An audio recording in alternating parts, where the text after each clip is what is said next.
नमस्ते, सदा वत्सले मातरम हूँ मैं। आप लोगों ने पुराना जो सिस्टम था भारत का, वो तो सुना ही होगा कि एक चक्रवर्ती सम्राट होता था, कई एक महाजनपद होते थे, उन महाजनपदों में एक राजा होता था। सभी राजा सम्राट के अधीन होते थे, लेकिन कुछ बदतमीज राजा जो सम्राट को चैलेंज दिया करते थे, वो अपने आप को स्वतंत्र घोषित कर देते थे। सम्राट के द्वारा नियुक्त किए हुए गवर्नर या उसके प्रतिनिधि को वहाँ से मार पीट कर भगा देते थे और इस प्रकार देश को खंडित कर देते थे और खंडित करके राज्य विजय करने की आराधना में एक दूसरे राज्यों पर हमला करके देश की इंटीग्रिटी, देश का सौहार्द ऐसा बिगाड़ देते थे। जब सभी राज्य इस प्रकार के बहुत सारे राज्य लड़ने लगते थे, उसी समय पर विदेशी आक्रांता भारत पर हमला करता है और भारत पर हमला करने के समय पर यही राजा जो कि सम्राट से लड़ रहे थे, वो उनका साथ देते हैं और साथ देने के बाद सम्राट को पराजित करने का प्रयास किया जाता है या पराजित कर दिया जाता है। फिर विदेशी आक्रांता भारत में प्रवेश कर जाते हैं। भारत में प्रवेश करने के बाद जो ये राजा है जिसने सबसे पहले अपने आप को स्वतंत्र घोषित करने का प्रयास किया था, वो उनके साथ मिला हुआ था, उसी को सबसे पहले पदच्युत किया जाता है और उसको या तो तलवार से काट दिया जाता था या फिर उसके गोली मार दी जाती थी। ये मानकर विदेशी आक्रांता उसको मारता था कि जब तुम अपने देश के नहीं हुए, अपने सम्राट के नहीं हुए, तो हमारे कैसे हो सकते हो। जब तुम अपने देश के साथ गद्दारी कर रहे थे तब तुम्हें शर्म नहीं आई, तो हमारे सगे कैसे हो सकते हो। कोई दूसरा मेरे खिलाफ आएगा तो तुम अपने लाभ के लिए उसके साथ हो जाओगे। लेकिन इन सब की शुरुआत जहाँ से होती है वो होती है कि राज्य में केंद्र का या जो प्रतिनिधि है, यानी कि सम्राट का जो प्रतिनिधि है, उसके साथ दुर्व्यवहार करके राज्य को स्वतंत्र घोषित करने का प्रयास करना या स्वतंत्र घोषित करना। अब सम्राट उनमें से या तो सम्राट संभाल नहीं पाता था, नहीं तो सम्राट क्या करता था, उस राजा को फिर से युद्ध करता था। युद्ध करने के बाद उसको परास्त करके उसकी हत्या कभी कोई भी करनी पड़ती थी और फिर नए राजा की नियुक्ति करनी पड़ती थी। नया राजा विचार से जब सम्राट का स्वागत करेगा, सम्राट के साथ चलेगा, तो फिर देश इंटीग्रेट रहेगा। जब भी किसी विदेशी आक्रांता या विदेश के साथ युद्ध करना पड़ेगा तो फिर ये सभी राजा उसका साथ देंगे। लेकिन ऐसे युद्ध के समय पर भी, संकट काल में भी, ये राजा समय का इंतज़ार करते थे और उस समय का इंतज़ार करते हुए अपने ही सम्राट के खिलाफ युद्ध छेड़ देते थे और विदेशी का साथ देते थे। ऐसे बहुत सारे प्रकरण हमारे देश में आए हैं। अशोक उनमें से एक था जो इस प्रकार से विद्रोह करने वाले राजा को नेते नाबूद बिल्कुल जड़ से समाप्त कर देता है। वो कलिंग के युद्ध में जितने विरोधी थे उन सब की हत्या करता है, सबको मार देता है, क्योंकि उसके सम्राट जब था तो उसका विरोध करने वाला कलिंग को वो स्वीकार नहीं करता। यही कारण था कि वो लंबे समय तक भारत में शासन कर पाया और भारत को अक्षुण्ण रख पाया। यही काम उस समय समुद्रगुप्त का था, जब वो भारत का सबसे बड़ा शासक माना जाता है समुद्रगुप्त भी जब युद्ध जीतता था, या तो अधीन हो जाओ और नहीं तो वो किसी दूसरे राजा को बिठा देता था और बिठाने के बाद उस पर उस प्रकार से शासन करता था। आज डेमोक्रेटिक जहाँ पर युद्ध वोट के माध्यम से होता है, वहाँ उस परिस्थिति में भी कुछ वैसा ही आज के लोग 75 वर्षों बाद करने का प्रयास कर रहे हैं। मैं आपको बताता हूँ, जब अंग्रेज भारत में बैठा था तो अंग्रेजों के समय पर भी जो राजा थे, मैं आपको 1926 के एक लेटर की चर्चा करता हूँ। निज़ाम ने गवर्नर जनरल को लेटर लिखा और कहा हमारी तुम्हारी एक ट्रीटी है, ट्रीटी के तहत तुम्हारा एक लिमिटेड रोल है और उस लिमिटेड रोल को से परे मत जाओ। अगर उससे परे जाओगे तो ट्रीटी का उल्लंघन होगा और ये ठीक नहीं। गवर्नर जनरल ने उसको कहा कि देखो, पैरामाउंसी ब्रिटेन की है और हम पूरे देश पर शासन कर रहे हैं, इसलिए जो नियम धर्म की बात बता रहे हो वो नियम धर्म देश की इंटीग्रिटी से ऊपर नहीं निकल सकते। अगर इन नियमों धर्मों के आधार पर आप देश को तोड़ने का प्रयास करेंगे, हमारी सत्ता को आज की परिस्थिति को देख लीजिए। आज की परिस्थिति ये कह रही है कि देश में वोट से बन रहा है, देश में चक्रवर्ती सम्राट के रूप में भारत में केंद्र की सरकार रहती है और राज्यों में डिफरेंट सरकारें रहती हैं। राज्यों में गवर्नर अपॉइंट किया जाता है, तब भी किया जाता था, और राज्य स्वायत्तता से जो विषय उसके पास होते थे उनमें वो शासन करता था। लेकिन जब राज्य इंटीग्रिटी के खिलाफ हो जाए, जब देश को संकट में राज्य को डालना हो, तो वो क्या करेगा। तब राज्य वहाँ गवर्नर को परेशान करना शुरू करेगा, गवर्नर के आदेश को मानना बंद कर देगा, गवर्नर के अस्तित्व को समाप्त करने का प्रयास करेगा और गवर्नर के पीछे पड़ जाएगा। लगातार कहेगा हमने ये जीता हुआ मेरा राज्य है, यहाँ के राजा हम हैं और ये कहाँ से आ गया गवर्नर, और गवर्नर होता कौन है। गवर्नर को कोई अधिकार नहीं, गवर्नर केवल शपथ दिलाने के लिए गवर्नर शपथ दिलाए और जाए अपने घर।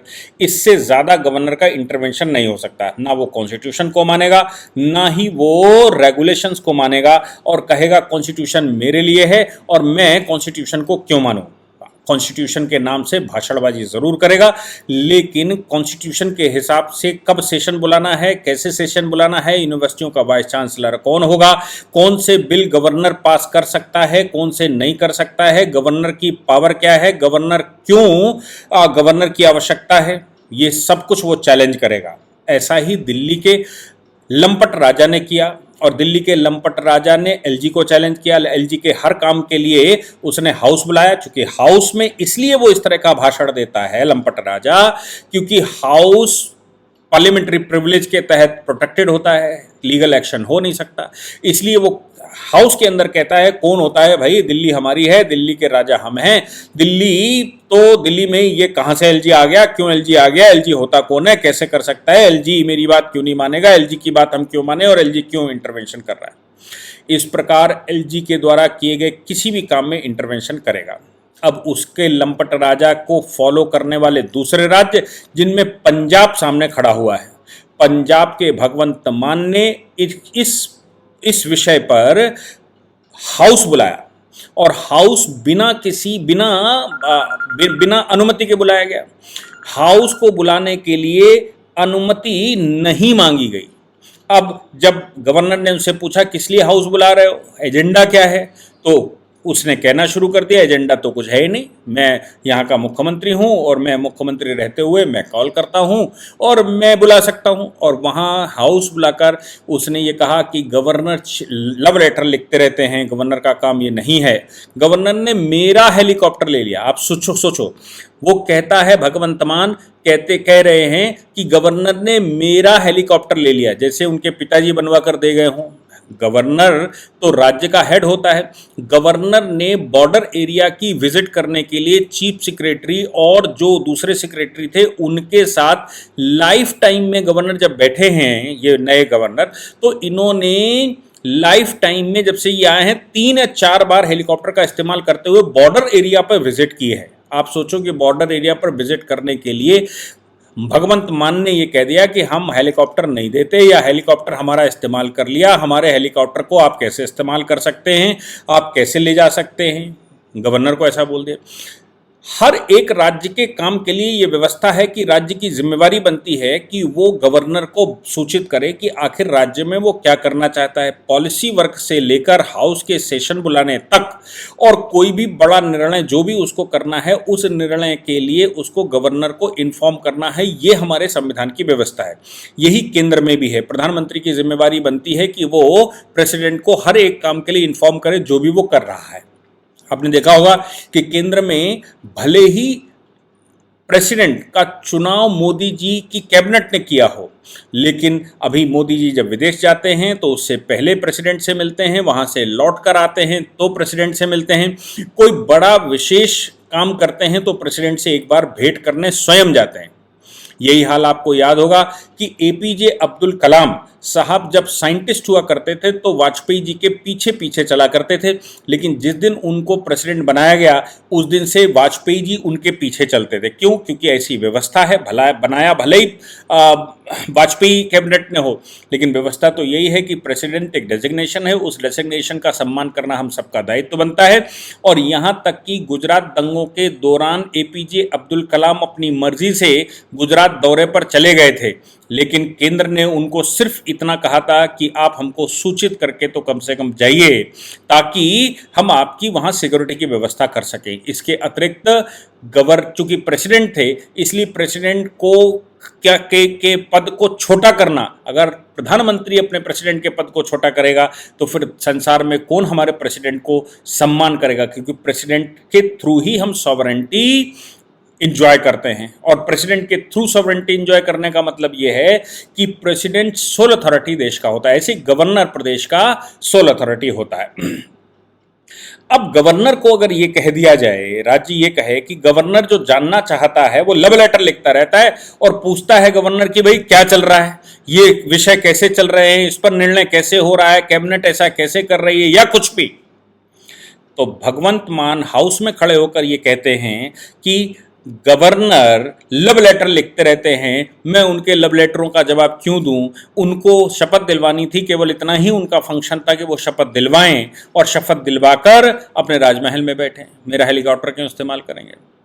दूसरी बात कि 2 बड़े बिल पास किए हैं हाउस ने। पहला यह है कि यूनिवर्सिटी का चांसलर पूरे देश में हमारे यहाँ गवर्नर होता है, गवर्नर की चांसलरी को हटाकर चीफ मिनिस्टर चांसलर बनना चाहता है। अब आप सोचिए कि चीफ मिनिस्टर जो नशेबाज हो, चीफ मिनिस्टर जो लंपट हो, वो कहता है कि मैं यूनिवर्सिटी का चांसलर बनूंगा, हाउस से बिल पास कर लिया। अब वो बिल भेज रहे हैं। दूसरा कि जो स्वर्ण मंदिर में चल रहा है, स्वर्ण मंदिर को लाइव दिखाना चाहते हैं, शिरोमणि अकाली दल और गुरुद्वारा प्रबंधक कमेटी दोनों ने उसका विरोध किया है और कहा है कि भाई ये तो कुछ डिग्निटी मेंटेन रहनी चाहिए मंदिर की हर चीज़ सार्वजनिक नहीं होनी चाहिए, मंदिर को सब जगह से खोल कर नहीं दिखा देना चाहिए, ऐसा उन्होंने ऑब्जेक्शन लगाया। गवर्नर के ऊपर है कि गवर्नर उस बिल को स्वीकृति देता है नहीं देता है, ऑब्जेक्शन को कैसे करेगा, लेकिन है। तो आप सोचिए कि गवर्नर जो चांसलर होता है पूरे देश में होता है और सेंट्रल यूनिवर्सिटी का चांसलर प्रेसिडेंट होता है, ये हमारे यहाँ की व्यवस्था है। उस व्यवस्था में कुछ राज्य जो अपने यहाँ चीफ मिनिस्टर को चांसलर बनाना चाहते हैं, कुलपति बनाना चाहते हैं, भगवंत मान भी उसी रास्ते पर आ गए। दूसरा, गवर्नर ने एक चिट्ठी लिखी और गवर्नर ने वो चिट्ठी लिखकर कहा कि तुम्हारा एक मंत्री जो इस समय कैबिनेट में है वो सेक्सुअल ऑफेंस में वांछित है, नाम लालचंद कतारुचक्या।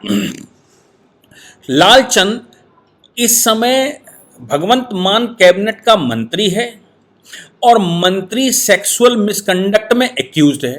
तो इन्होंने कहा होगा कि भाई ये देख लो, ये पाप है, ये जो है वो इसने पाप किया हुआ है, जब तक इसका केस सेक्सुअल मिसकंडक्ट में चल रहा है तब तक इसको हटा दिया जाए, दूसरा कर लो। ये बात किसी भी तरह से भगवंत मान को स्वीकार नहीं है, इसलिए भगवंत मान ने उसको उस मामले में गवर्नर के खिलाफ उल्टा सीधा बोलने लगे। आप सोच कर देखिए कि गवर्नर हेलीकॉप्टर इस्तेमाल नहीं करेगा तो कौन करेगा। आप अरविंद केजरीवाल की पॉलिटिक्स के लिए, अरविंद केजरीवाल जो पॉलिटिक्स कर रहे हैं अध्यादेश के खिलाफ, पूरे देश में हेलीकॉप्टर लिए घूम रहे हो सरकारी। क्या पंजाब के लिए घूम रहे हो, पंजाब के लोगों के लिए घूम रहे हो, पंजाब का उसमें कोई हित है क्या? आप सरकार के संसाधनों का इस्तेमाल करते हुए पूरे देश में घूमते घूम रहे हो, ड्राइवर बन गए हो और 2-4 मंत्री केजरीवाल के चमचे साथ में लिए घूम रहे हो। क्या ये उचित है किसी भी दृष्टि से? गवर्नर बॉर्डर एरिया का अगर प्रवास करता है, चीफ सेक्रेटरी को साथ में लेकर बॉर्डर एरिया को देखता है, वहाँ आंधी पानी तूफान आता है तो उसको वो ऑब्जर्व करने जाता है, और हार्डली जब से भगवंत मान बने हैं तब से 3 बार अगर हेलीकॉप्टर का इस्तेमाल किया गया है, तो इस बात को लेकर भगवंत मान ये कह रहा है कि हेलीकॉप्टर तो मेरा है, गवर्नर कैसे इस्तेमाल कर सकता है। आप सोच सकते हैं कि किस प्रकार से गवर्नर को बेइज्जत करने का प्रयास चल रहा है। गवर्नर को यह कहा जा रहा है कि हाउस जब हम बुलाएंगे तो तुम्हारा कोई रोल नहीं, हम जब चाहें तब हाउस बुलाएं, कोई एजेंडा हो ना हो। और एजेंडा कोई बिना बताए, एजेंडा क्या था? एजेंडा सिर्फ एक था और वो था गवर्नर की इंसल्ट करना, हाउस के अंदर गवर्नर की इंसल्ट करना। गवर्नर ने एक प्रेस कॉन्फ्रेंस करके साफ कर दिया है कि देख लीजिए, आप हाउस के अंदर ये सब बकवास कर रहे हो तब तक तुम बचे हुए हो क्योंकि पार्लियामेंट्री प्रिविलेज है, लेकिन अगर बाहर ऐसा कुछ करते हो तो लीगल एक्शन के लिए तैयार रहें। गवर्नर की एक डिग्निटी होती है। आप गवर्नर ने कहा कि कोई मुझे सिद्ध करके बताए कि राज्य सरकार के किसी भी काम में मैंने कोई इंटरवेंशन किया हो। अगर ये सिद्ध कर लेते हैं कि किसी काम में इंटरवेंशन किया हो तो आप बताइए, मैं उसका जवाब देने को तैयार हूं। लेकिन मैंने कोई भी काम ऐसा नहीं किया जो संविधान के परे हो या संविधान को तोड़ता हो, ऐसा इनको सिद्ध करना पड़ेगा। दूसरी एक और महत्वपूर्ण बात, वो ये कह रहे हैं भगवंत मान कि आप हमें लव लेटर लिख रहे हो, इसकी बजाय आप प्रधानमंत्री को लव लेटर लिखते, कुछ फंड की डिमांड हमने की थी राज्य में रूरल डेवलपमेंट के लिए, वो फंड केंद्र से हमें दिलवा दीजिए। तो आप केंद्र के रिप्रेजेंटेटिव हैं, तो आप हमको लव लेटर मत लिखिए, बताइए, ये लव लेटर लिखकर मत बताइए कि क्या होना चाहिए राज्य में, क्या नहीं होना चाहिए, सूचना दे कि राज्य, ये आपका काम नहीं है। आपका काम सिर्फ शपथ दिलाने का था, शपथ दिलवा दी, आपका काम खत्म हो गया। अब आप केंद्र से, भला ये होता कि आप केंद्र से कहते हैं कि हमें पैसे दो, राज्य में पैसे की भारी कमी है, वो कमी हम पूरा करेंगे। हमने राज्य केंद्र से, जो पिछली बार भी मुख्यमंत्रियों की बैठक हुई थी, उसमें भी हमने डिमांड रखी थी, वो डिमांड मेरी पूरी नहीं हुई पैसा देने वाली रूरल डेवलपमेंट के लिए, इसलिए हम दोबारा गए नहीं। आप कर लीजिए, आप सोच लीजिए कि इनको पैसे चाहिए राज्य के लिए, ये राज्य में कमाएंगे नहीं, राज्य में कोई काम नहीं करेंगे, इनको राज्य के लिए पैसे चाहिए, और इनका संबंध केंद्र के साथ सिर्फ इतना है कि केंद्र इनको पैसा दे, ये करें। अब गवर्नर ने जो एक चौंकाने वाली बात की है, क्योंकि वो चांसलर हैं यूनिवर्सिटी के, गवर्नर ने वाइस चांसलरों की बैठक ली, उनसे समस्याएं पूछी, तो वाइस चांसलर्स में से मोस्टली ने कहा कि अभी 500 करोड़, जो उन्होंने वो हिसाब लगाया, उन्होंने कहा कि 500 करोड़ रुपया जो यूनिवर्सिटियों को एजुकेशन के लिए जाना था, जो राज्य ने नहीं दिया, वो डिमांड है। 750 करोड़ रुपए में से लगभग 200 करोड़ रुपया तो दिया गया है, लेकिन 700 करोड़ का उनका बजट होना चाहिए था राज्यों यूनिवर्सिटीज़ का, उसमें 200 करोड़ दिया गया। 450 से 500 करोड़ रुपया यूनिवर्सिटियों का बाकी है, जिससे यूनिवर्सिटियों का डेवलपमेंट नहीं हो रहा। तो भगवंत मान या राज्य सरकार की जिम्मेवारी बनती है कि वो यूनिवर्सिटियों का पैसा दे। अब यूनिवर्सिटी का पैसा क्यों नहीं दे रहे हैं भगवंत मान? अभी तो दिल्ली में एजुकेशन का डमरू बजा रहे थे। इसलिए नहीं दे रहे हैं क्योंकि उसके चांसलर गवर्नर हैं, इसलिए नहीं दे रहे हैं क्योंकि उनको किसी न किसी माध्यम से, चूंकि पैसा तो है नहीं राज्य में, राज्य पहले से बहुत कर्जे में है और दुनिया भर के बच्चन बन चुके हैं, तो बच्चन बनने की वजह से कोई डेवलपमेंट के काम आप कर नहीं रहे हैं और आप बचने दे चुके हैं। तो पैसा चाहिए, उसके लिए पैसा आपके पास है नहीं, क्योंकि राज्य तो कमाता नहीं है, और राज्य जो कमाता है वो भी आपने अपने अय्याशों में अकाली ये जो खालिस्तान और ये वो सब चला दिया आपने, अमृतपाल। इसकी वजह से राज्य में कोई इन्वेस्टमेंट लाने को तैयार नहीं है, राज्य में कोई प्रोग्रेसिव काम होने को तैयार नहीं है, इसलिए पैसा कहाँ से आएगा? लेकिन आप तो बोल बच्चन हैं, बोल बच्चन होने के नाते आप उसको बांटे पड़े हैं। तो फिर आप केंद्र से बार बार डिमांड करते हैं, और जो रेगुलर बजट हैं वो रेगुलर बजट आपने बच्चों की पढ़ाई के रोक दिए हैं। अब आप उनके पैसे नहीं दे रहे हैं, और जब गवर्नर बीइंग ए चांसलर कह रहा है तो आप कहते हो कि हम तुम्हारी चांसलरी भी ले लेंगे और चांसलर भी हम बन जाएंगे, तब कैसे कोई मांगेगा पैसा? ये ड्रामा राज्य में चल रहा है। ये मुझे लगता है कि ये कुछ और नहीं है, ये वही है जो बहुत साल पहले राज्य देश को अस्थिर करने के लिए गवर्नरों को नकारा करते थे और गवर्नरों के साथ चैलेंज करते थे, केंद्र के साथ चैलेंज करते थे। अगर कोई अशोक जैसा राजा हो तो फिर राज्य की सरकारें भंग करके वो प्रेसिडेंट रूल लगाना जानता था। इंदिरा गांधी जैसी शासिका होती तो क्या करती है आप सोचो, नेहरू जैसे शासक होते तो क्या करते। ये मोदी जी हैं जो मैक्सिमम टॉलरेंस की पॉलिसी पर आते हैं, जो मैक्सिमम टॉलरेंस करते हैं, ये संविधान का उल्लंघन नहीं करते। आज ये चल रहा है गवर्नर को लेकर, कल को कोर्ट कोई ऑर्डर करने लगेगा तो सामने वाला कहेगा कोर्ट की क्या हैसियत है, कोर्ट क्यों ऐसा कर रहा है। आज कोर्ट का हथियार है, लेकिन कल को कहेगा कि कोर्ट ये नहीं कर सकता, राज्य हमारा है, मैं जीत कर आया हूं, मैं आकर राजा हूं, कोर्ट कैसे डिसाइड करेगा, कोर्ट कौन होता है। ये भी कल से शुरू होने ही वाला है, जैसे ही ये फर्स्ट चैप्टर खत्म होता है। तो मुझे लगता है कि इन सभी विषयों पर भारत के लोगों को, पंजाब के लोगों को, सरकारों को विचार करना ही चाहिए। जय हिंद, जय भारत, वंदे मातरम।